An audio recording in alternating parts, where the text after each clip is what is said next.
সুন্দর পরিস্থিতি বলতে যেমন একটা ভীতি কাজ করে সব সময় যে অপোজিশন পার্টির, ধরেন আজকে আমি একটি দলকে সাপোর্ট করলাম, আমার দলটি যখন বিরোধী দলে যাবে তখন নাকি আর সেই বিরোধী দলে থাকা অবস্থায় নাকি বিভিন্ন রকম চাপ প্রয়োগ করা হয়। দেখা যায় যে আসসালামু আলাইকুম, কি অবস্থা আপনাদের? আপনারা দেখতেছেন আজ থেকে 13 বছর আগে রাজনীতি নিয়ে কিছু স্পষ্ট বক্তব্য ইন্ডিপেন্ডেন্ট নিউজে খালেদ মহিউদ্দিনের অনুষ্ঠানে দেওয়া মেগাস্টার শাকিব খানের বক্তব্য। চলুন ভিডিওটা আগে পুরোপুরি দেখি, তারপর মন্তব্য করব।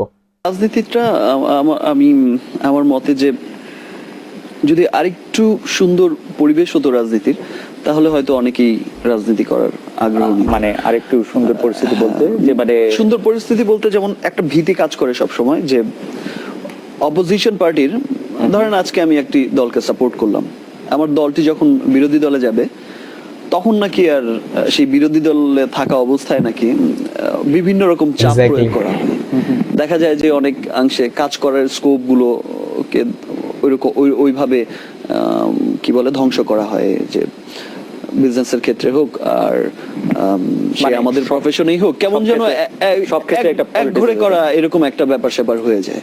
তো সেই ক্ষেত্রে তো অনেক ভীতিকর একটা ব্যাপার একটা আপনি এটা শিল্পীর চেঞ্জ জন্য। করতে চান না, আপনি এটা বদলাতে চান না? আমি বদলাতে চাই, মানে আমি একটি কথা বলতে চাই যে আসলে শিল্পীরা যারাই রাজনীতি করেন, তার দলটি যখন ক্ষমতায় না থাকবেন তাদেরকে এক ঘরে করা উচিত না। কারণ একটা শিল্পী তৈরি হতে কিন্তু অনেক সময় লাগে, রাইট, অনেক সময়ের ব্যাপার। দেখা যায় যে রাজনীতি তো সবার আসলে এটা একটা গণতান্ত্রিক অধিকার, একটা মানুষের একটা নাগরিক অধিকার। এটা আমি যখন এই দেশের নাগরিক, আমি তো একটা না একটা দলকে তো আমার সাপোর্ট করতেই হবে, কাউকে না কাউকে তো আমার ভোট দিতেই হবে। সো সেই ক্ষেত্রে আমার মনে হয় যে একটু সহনশীল হওয়া উচিত। এতটুকু ছিল হচ্ছে বক্তব্যটা। একটা জিনিস স্পষ্টভাবে এই ভিডিও থেকে অন্তত বুঝতে হবে এবং বোঝা যায়, সেটা হচ্ছে শাকিব খান আদৌ কোনো রাজনৈতিক দলের সাথে যুক্ত ছিল না অতীতেও, সামনেও থাকবে না। বিকজ সে একজন শিল্পী হিসাবে মানুষকে হচ্ছে বিনোদন দিয়ে যেতে চায়। আর ইলিয়াস ভাই অনেক রেসপেক্টফুল একজন মানুষ আমার চোখে। সো গতকালকে হচ্ছে ওনার এই স্ট্যাটাসটা দেখার পরে অনেক কিছু মনের মধ্যে আসতেছে। দেখেন, ইলিয়াস ভাই বলি, ইলিয়াস আরো যা যা বলি, আপনি অনেক রেসপেক্টফুল একজন মানুষ, কিন্তু আপনি যখন একজন রেসপেক্টফুল মানুষ হবেন, অন্য একজন মানুষকে নিয়ে কথা বলতে, সে একজন লো ক্যাটাগরির মানুষ হোক, একজন হাই সোসাইটির মানুষ হোক, অন্য একজন মানুষকে নিয়ে কথা বলতে আপনার একটু কি রেসপেক্ট দিতে হবে।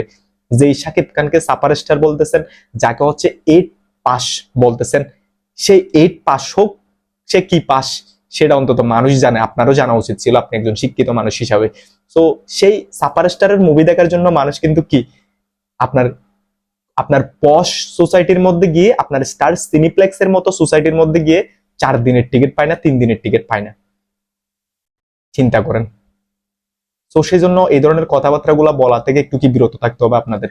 আপনারা রিসেন্টলি দেখতেছি এমনি কোনো একটা জিনিস পাইলেই সেটা নিয়ে কথাবার্তা বলেন, সেটা নিয়ে হচ্ছে একদম কি না জেনে হচ্ছে আউল ফাল বক্তব্য দিয়ে থাকেন। সো আই হোপ এগুলো আপনাদের সংশোধন করা উচিত, না হলে সামনে গিয়ে দেখবেন আপনারা এই সব কাজের জন্য রিগ্রেট ফিল করেও আপনারা কি পাবেন না, রিগ্রেটেরও সময় পাবেন না।